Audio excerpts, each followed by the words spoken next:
बोल. श्री ज्ञानदेव तुकाराम. पंढरीनाथ भगवान की जय.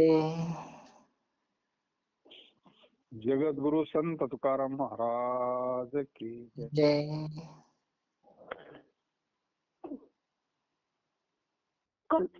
देवाधिदेवा जगत्रय जीवा परेशी केशवा विनंती माझी. माझी वाणी तुझे वर्णी गुण नाम.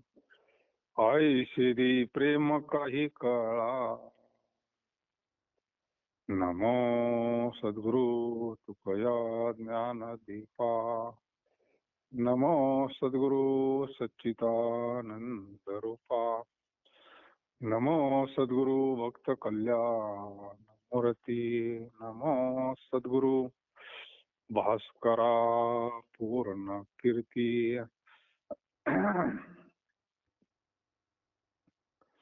आपुले गावीचे नदे खसे झाले परदेशी एकले किती कंठ. म्हणून पाही मूळ येता वाटे देवलग भेटे कोणीतरी. पाहता अवघ्या दिसतील दिशा सकळई ओसा दृष्टी पुढे. तुका म्हणे कोणी न सांगे वार्ता. तुझी वाटे चिंता पांडुरंगा. जगद्गुरु तुकोबराय म्हणतात. विरह विरह दाखवल्या अभंगात.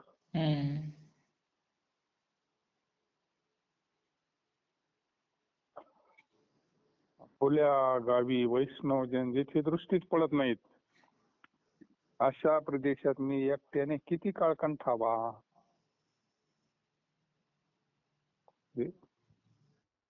एकट्याला जसं करमत नाही ना ते म्हणते जिथं वैष्णवजन नाही. एकटे म्हणजे बाकीचे आहे. बाकीच्यांचे नाही काय कमी. आपल्या जातीचे मज भेट होईल.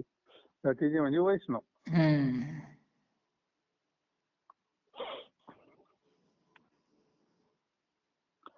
वैष्णवजन ज्याची दृष्टीत पडत नाही. आपल्या ज्या गावात तुकोबा महाराज राहतात तिथं वैष्णवजन दृष्टी पडत नाही अशा प्रदेशात मी एकट्याने किती काळ कंठावा. म्हणून आपले बोलावणे केव्हा येईल याविषयी वाट पाहत आहे. भगवंताचं बोलावणं कधी येईल त्याची वाट पाहत. कारण कोणीतरी माझ्या जीवलग सखा भेटेल.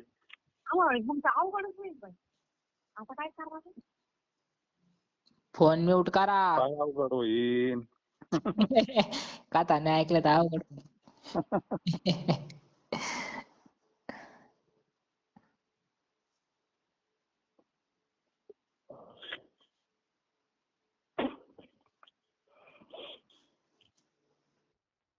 म्हणजे म्हणून याविषयी वाट पाहत आहे. कारण कोणीतरी माझा जीवलग सखा भेटेल. असवे दाटली उभारुनी बाये. असवे दाटली उभारुनी बाये. नामा वाट पाहे रात्रंदिवस. नामा वाट पाहे रात्रंदिवस. भेटशी केदवा माझी जीवलगा. भेटशी केदवा माझी जीवलगा. येई गा माये बापा पांडुरंगा. येई गा माये बापा पांडुरंगा. भेटशी केदवा माझी जीवलगा. पांडुरंगाला जीवलग म्हटलंय बर का. जीवलग सखा जसे नामदेवराय म्हणले ना. पांडुरंग कसा आहे ते का जीवलगा. माझा जीवलग सखा भेटेल. पाहू लागलो तो दृष्टीपुढे सर्व दिशा ओ असं दिसू लागला. तुकाराम महाराज म्हणतात, तुझ्या कडील हकीकत कोणी सांगेना म्हणून हे पांडुरंगा मला तुझी चिंता लागली. म्हणजे भगवंताच्या भेटीची विरह आहे, तळमळ अंतःकरणामध्ये कळवळ आहे भगवंताच्या दर्शनाकरता. म्हणून जगद्गुरु खूप भरायला तसं एखादी सासूरवाशीन वाट पाहते ना, तशी गंमत झाली. कागा सासूरवाशी मज केले भगवंता, आपोलिया सत्ता स्वाधीनता ते नाही.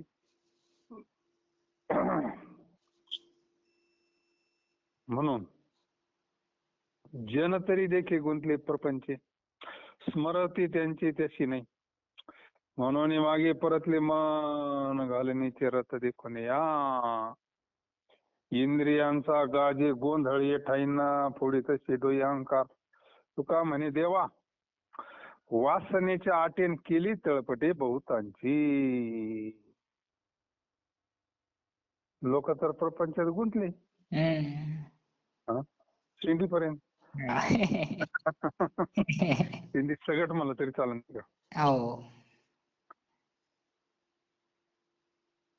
त्याला स्मरणच नाही राहिलं ना. जेने हा जीव दिला दान, त्याचे करीन चिंतन. जग जीवन नारायण,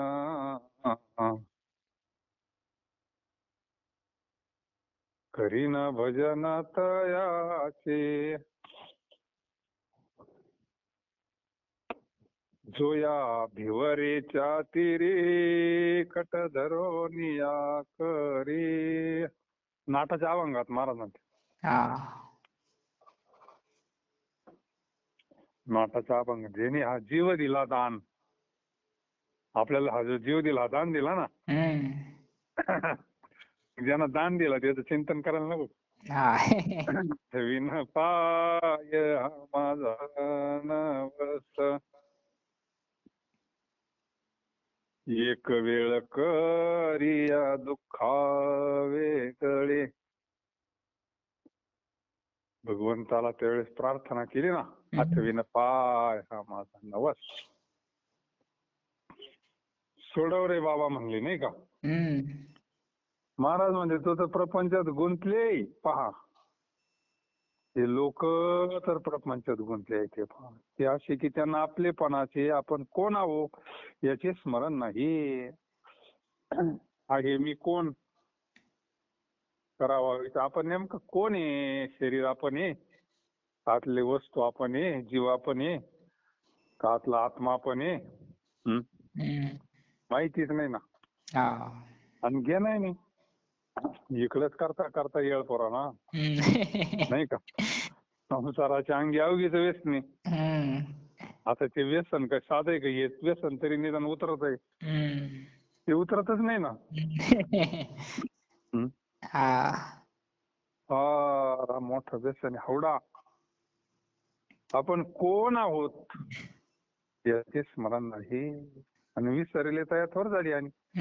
आणि हे सांगणार कोण, संत सोडून शास्त्र सोडून. म्हणून असे घातक संसार वन पाहून माझे मन हरीकडे परतले. पायी संसार वन. संसाराचं वन असं आहे ना, ते गवळण आहे ना. कान्हया रे जग जेठी देई भेटी एक, काय मोकलेले वनी सावधानी वेळी गेले. या संसार वनामध्ये हे सावध, हे विकार त्यांनी वेडलं म्हणले. जंगलात जसे सावध करतात ना लांडगे, वाघ, सिंह, तशी आतमध्ये लांडगे आहे ना. म्हणून असे घातक संसार वन पाहून माझे मन हरीकडे परतले. नाही का. या जनामध्ये इंद्रियाच्या गोंधळाची गर्जना होत आहे. हे लईच रंगले लोक काही काही इतके रंगले पावा फक्त त्यांच्या टापा नाही का. जो थोडा बाजूला झाला मग साक्षी होऊन पाहायला मजा येते नाही का. हो. तसं काय कळत त्यांच्यातच असल्यावर. साक्षी होऊन त्याच्याकडे पाहावं लागतं. हम्म. आपल्या शरीराकडे आपण साक्षी होऊन पाहायचं. हा. आपल्या शरीराला जीव घालतो आपण. आपण शरीरापेक्षा वेगळे आहे नाही का. हम्म. आपल्या शरीराला दवाखान्यात घेऊन गेलो तेव्हा जमन ते गुंतलेली मंडळी कशी गुंतलेली आहे. मूळ स्वरूपापासून फार अंतर आहे नाही का. हम्म. अशी घातक संसार वन पाहून माझे मन हरीकडे परतले. ह्या जनामध्ये इंद्रियाच्या गोंधळाची गर्जना होत आहे. अहंकार सर्वाची डोकी फोडीत आहे, घात करीत आहे. आता पंचभूताचा गोंधळ घातलाय. पंचभूताचा गोंधळ केला एक ठाई मेळ. त्याची धी इंद्रिय आवरती नाही. डॉक्टर म्हणला खाऊ नको तरी खाल्ल्याची राहत नाही.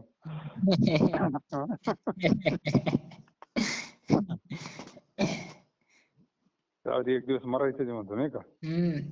ती इंद्रिय आवरत नाही ना. कळत हे खाल्यावर त्रास होतो. ती इंद्रिय आवरत नाही, जीभ आवरत नाही नाही का. अहंकार तर सगळ्यांचे डोकेच फोडतो म्हणले. गाडीचे जाय सुट्टी पार्ट करते ना.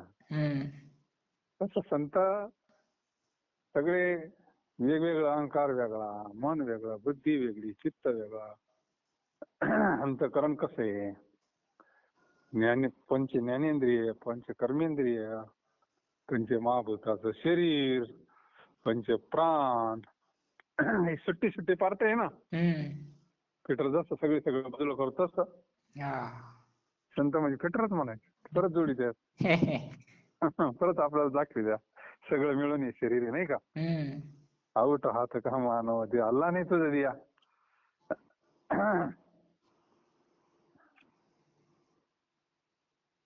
तुकाराम महाराज म्हणतात देवा प्रपंचाच्या वासनेने बहुतांची वाटोळी केली आहे.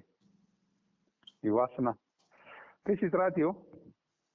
पुन्हा जन्म पुन्हा प्रपंच सुरू. कुत्रा असन, मांजर असन, काय 4 पायाचा असन, 2 पायाचा असन, बंद नाही ना. काहीचे पुन्हा मुलं बाळ. संसार चालूच आहे, काही सुटायला जागाच नाही. मग बहुता दिवसा फेराला या नगरा, नका घेऊ भार धर्म तोची सार, तुका मागे दान द्यावे अनन्य, जगजोगी जागो जाग बोलते. जोगी आपल्याला जाग करतो. लई दिवसानं फेरा आला बर का आता. मनुष्य शरीर मिळालं या नगरा. मनुष्य रूपी नगराला लई दिवसातून आलो. बहुता दिवसा फेरा. आता तुम्ही बाकीचा भार घेऊ नका लई लोड. उतार करून घ्या नाही का.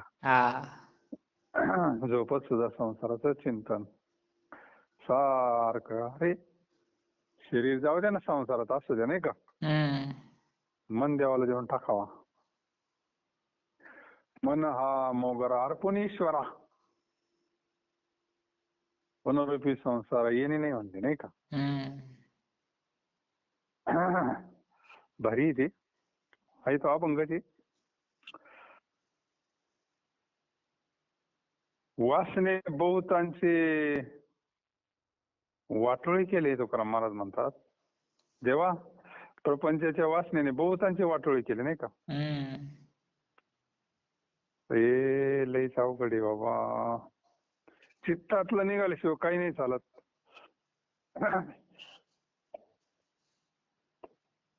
प्रपंच चित्तात भरलेला आहे ना. आता डोळे दाखवून बसला जरी विचारलं कुठं काय ठेवलेलं आहे तर अंधारात सांगतो अमुक ठिकाणी अशा ठिकाणी तिथे ठेवलेलं आहे. कसं काय ध्यानात राहिलं. चित्तात आहे ना. अख्खं दुकान चित्तात राहतंय. काय भाव विचारला फोनवर तरी सांगत आमका आमका भाव आहे, हम्म. तमका तमका भाव आहे, अमक्या अमक्या ठिकाणी तमका तमका ठेवलेलं आहे. तिथून सांगत होतो हा. अशा भावानं का तशा भावानं घेतलंय. मग एवढं कॉम्प्युटर मध्ये कसं फिट झालं? चिंतन आहे ना त्याचं. हम्म. तसं देवाचं चिंतन असावं चित्तात आणि शरीर खुशाल असावं संसार. काही नाही, नाही का? हम्म. म्हणून लई जणांचं वाटोळं केलं म्हणले या संसारानं.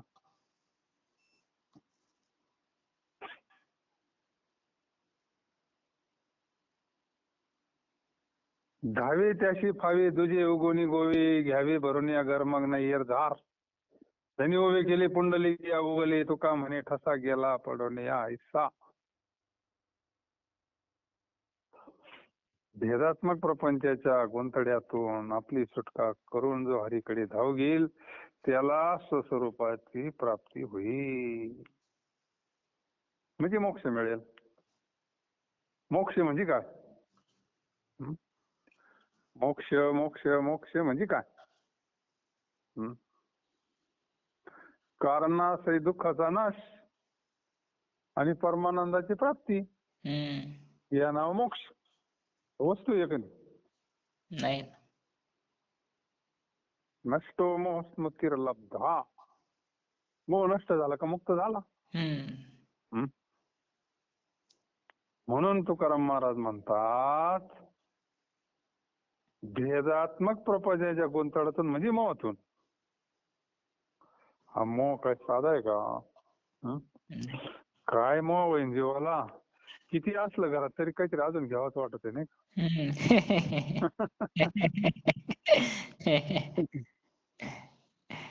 एवढं घर भरलेलं आहे तरी अजून काही पाहिलं का घ्यावंच वाटत. आपली सुटका करून जो हरीकडे धाव घेईल त्याला रूप प्राप्ती मोक्ष मिळेल. त्या गुतड्यातून जो बाहेर निघाल ना आणि भगवंताकडे धाव घेईन ना, धाव घाली आई आता पाहते की काय.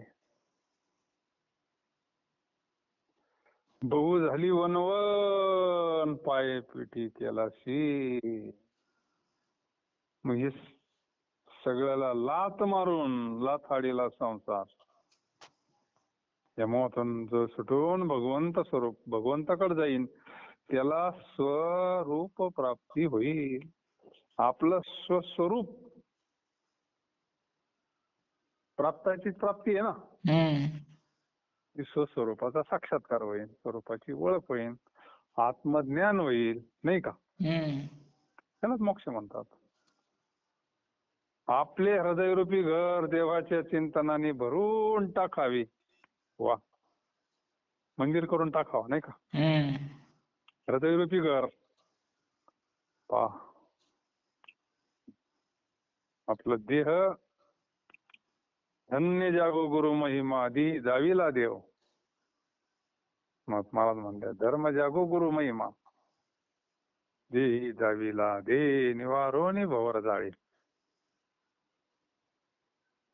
आपले हृदयरूपी घर देवाच्या चिंतनाने भरून टाकावे म्हणजे पुन्हा जन्म मृत्यू रूपी येरझार राहत नाही. साठवीला हरिजी हृदय मंदिरी त्याची सरली येरझार. आता कुठे येरझार राहिली काही नाही. आणि देव साठवायचा म्हणजे तरी काय आहे? चित्तात साठवायचा. चित्तात गवळणींच्या चित्तात देव आहे ना. हरीने माझे हरिले चित्त काय वेगळं आहे, नाही का? काय वेगळं आहे? फक्त रीत कळायला पाहिजे. आणि रीत कळायची ठरली तर बाबा म्हणायचे कोणातरी मांडव खालून जावं लागेल.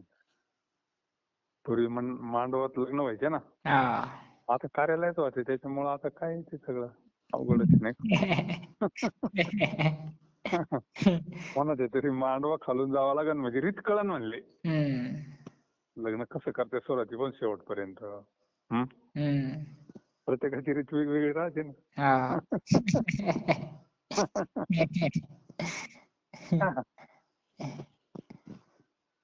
आपले हृदयरूपी घर देवाच्या चिंतनाने भरून टाकावे म्हणजे पुन्हा जन्म मृत्यूची येरझार राहत नाही. काय सोपं करून सांगितलंय बा तुकाराम महाराजांनी. या चिंतनाच्या जोरावर पुंडलिकरायाने पांडुरंग स्वामीला विटेवर उभा केले. वा, या चिंतनाच्या जोरावर बर का, हम्म. पांडुरंगाच्या चिंतनाच्या जोरावर पुंडलिकरायाने पांडुरंग स्वामीला विटेवर पुष्कळ दिवस उभे केले. उगाच उभं केलं म्हणले.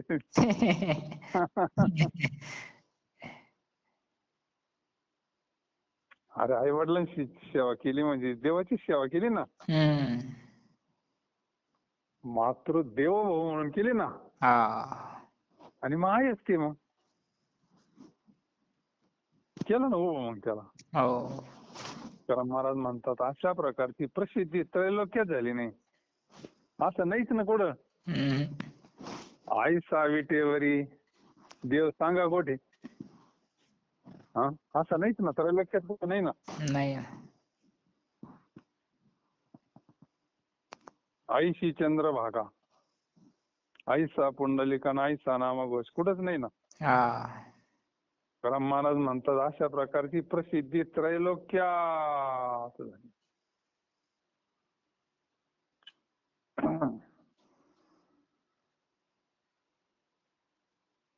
लहानपण देगा देवा, मुंगी साखरेचा रवा, ऐरावत रत्न सोरण ते अंकुशाचा मार.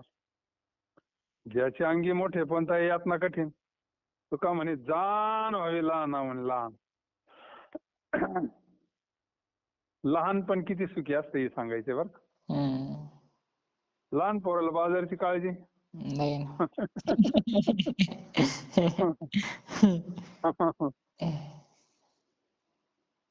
लहानपणचा आनंद परमार्थात सुद्धा लहानपण असतं बर का. हा. परमार्थात जोपर्यंत लई ज्ञान होईल नाही तोपर्यंत लहानच असतो तो. लई ज्ञान लई झाला का मग त्याला लई येत नाही का, मग मोठा होतो मग. मोठा होतो तो मोठा. मोठा झाला का मातीत गेला समजायचं, बाकी काय. म्हणून महाराज म्हणले लहानपण देगा देवा, नाही का. हम्म. अरे लहान पोराला आई काम सांगायची का मोठ्याला सांगायची. मोठ्याला. हा, लहान लहानाला उचलून घ्यायची. हम्म. लहानाला उचलून घ्यायची कडवर. आपण मोठं व्हायचं का लहान व्हायचं आपण ठरवायचं, नाही का. हम्म.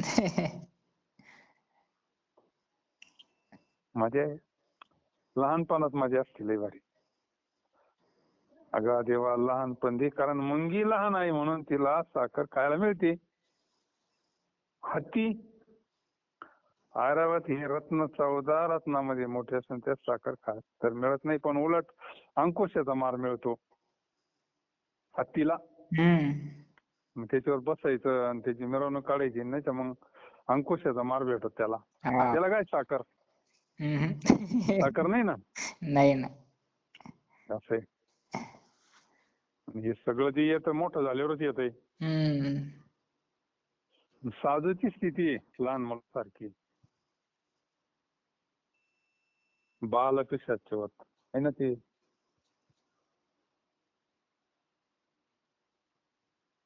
दत्तात्रय हरिकृष्ण उन्मता आनंददायक दिगंबरो मुनिर्बाल पिशाच, असं आहे त्याच्यामध्ये.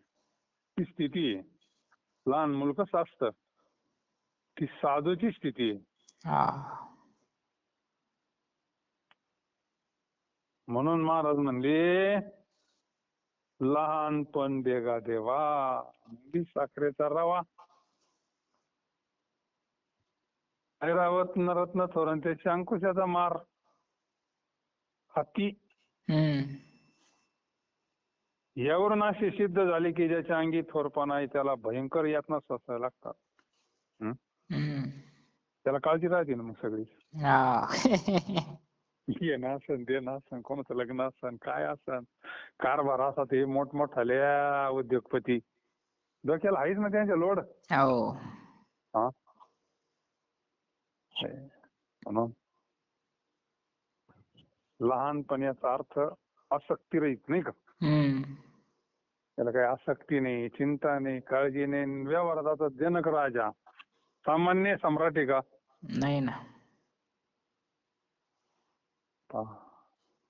पाहे पा जनकाधिक देख भोगोनी मोक्ष सुख. लय भारी ओळ आहे ज्ञानेश्वरी मध्ये. भोगोनी कर्माशक मोक्ष सुख पावते झाले असायचे. म्हणजे कर्मात राहून आहे पा जनकाधिक. कर्म करून कर्मात राहून राज्यात राहून मोक्ष सुख पावते झाले. हं? म्हणजे ते खरं लहानपणी उपाधी रहित राहणं. आणि मोठा असला की येत नसतात लई. आणि मोठं पण आवडतं जीवाला नाही का. तुकाराम महाराज म्हणतात याकरता लहानापेक्षा लहान नम्र व्हावे. एक नम्र झाला होता त्याने कोंडिले अनंता. ते लवाळा माहिती आहे ना. मोठमोठे झाडं पुरा जाते पण लवाळा. लवाळा माहिती नसेल तुम्हाला. काहींना माहिती. तो वाकतो किती पूर आला तर पुन्हा पूर उघडला की गवत तसंच वाकतो ना तो. झाड वाकत नाही मोठाले. नाही ना. लाटाने आई सांना लवी म्हणले. ते मोठाच नाही का. का म्हणे जाण व्हावी लहानाहून लहान लिहिता. एक विनय साधू मोठेपणा आहे तो. साधू स्वरूपणा फार मोठा असतो. सगळ्यांपेक्षा मोठा असतो. पण विनम्रता आहे ना. विनम्रता आहे. नीच पण बरवे देवा नचले कोणाचाही हेवा महापुरी झाडी जाती तेथे लवाळे वाचती.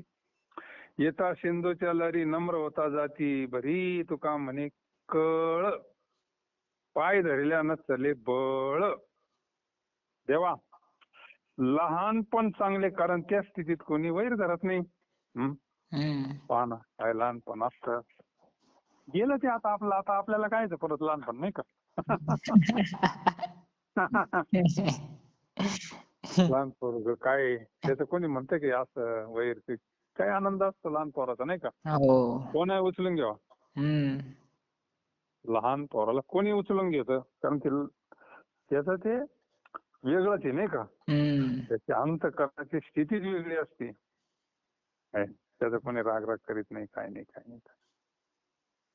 नदीला महापूर आला तर त्या योगाने मोठमोठे झाडे. मग ही स्थिती तयार झाली पाहिजे. म्हातारपण आणि लहानपण सारखं झालं पाहिजे ना. इतकं अनासक्त राहिलं पाहिजे. थोडक्यात निर्वासन झालं पाहिजे. निर्वासन कळतं ना. वासना रहित. साधूचं अंतःकरण कसं असतं. निर्वासन निरीच्छ अनपेक्ष असे म्हणून नदीला महापूर आला तर त्या योगाने मोठमोठी झाडी वाहून जातात पण त्याच ठिकाणी उगवलेले लवाळे जिवंत राहतात नाही का. लवाळ्याचं गवत आता सगळे शेतकरी माहिती. त्याप्रमाणे समुद्रात होणाऱ्या मोठमोठ्या लाटा पोहणारा नम्र झाल्याने त्याच्यावरून निघून जातात. पोहणारा जर नम्र झाला त्याच्यातून अध्यात्माच सांगायचंय. तुकाराम महाराज म्हणतात सर्व अवयवात खाली असणाऱ्या बलवानाच्या पाया नम्र होऊन मिठी मारले त्याचे काही चालत नाही.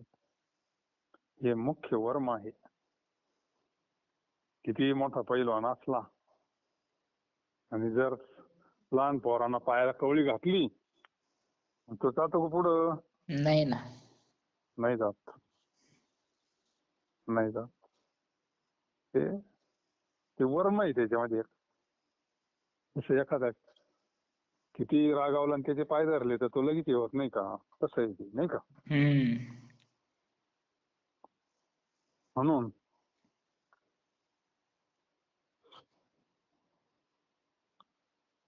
उष्ट्या पत्रवाळी करून या गोळा दाखवी ती कळा कवित्वाची ऐशी जे पातकी ते नरकी पचती जोवरी भ्रमती चंद्र सूर्य तुका म्हणे एका नारायणा ध्यायी वरकडा वाई शोक असे. तर काही लोक काय करतात, महाराज म्हणले कवी दुसऱ्याच्या प्रसादी कवितेतील शब्द घेऊन गोष्टी घेऊन आपल्या कविताची कौशल्य दाखवतात. ते सालो मालो. आणि आजही तरी काय चाललंय नाही का, हा. आता काही कोणी अभ्यास करीत नाही, ग्रंथ वाचित नाही, मोबाईलवर कीर्तन ऐकायचे आणि करायची कीर्तन, बाई काय नाही का. मग हे तरी तेच आहे का नाही. हा मला वेळ आहे ग्रंथ वाचायला, चिंतन करायला, अध्ययन करायला, विषय समजून घ्यायला. त्याचं घासायला टाइम आहे कोणाला नाही ना. काय. मग सालो मालो तेच करीत होते ना. तुकाराम महाराजांचे अभंग आणि शेवट म्हणायचे सालो म्हणे मालो म्हणे नाही का. हो. फक्त तुका म्हणे काढून टाकायची.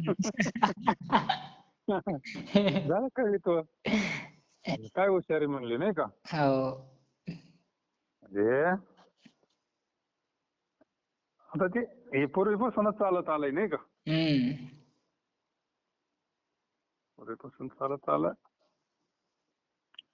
कित्येक कवी दुसऱ्या प्रासादिक कवितेतील उष्टी शब्द घेऊन आपल्या कवित्वाचे कौशल्य दाखवतात. या आणि मग मॅच केलं होय असं मग मोठेपणा किती येतो नाही का.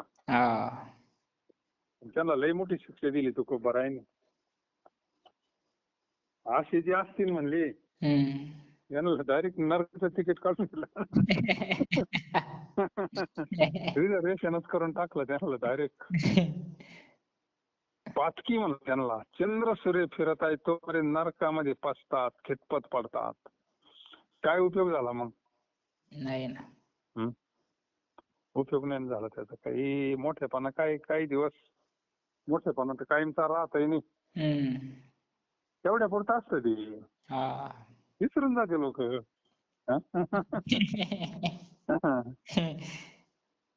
आणि किती दिवस नरकात पसत पडावं लागेल.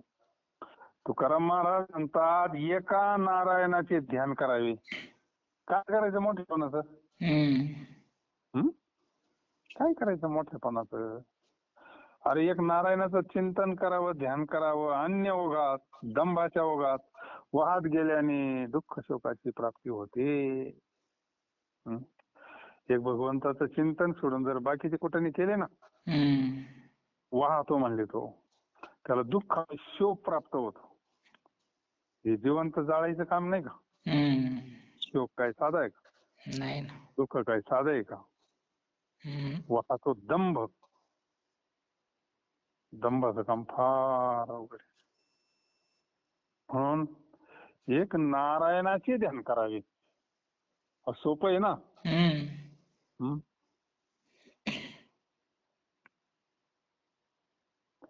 त्याच्यामुळे महाराज पाठ तुका म्हणे आम्ही राजेंद्र धोक्याचे चिंतन केलंय फक्त.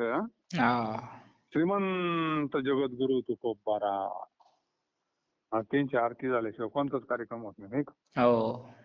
काय चिंतन केलं ना. आणि आपल्याला तर फक्त उद्धारच करायचं आहे ना. चिंतन करावा.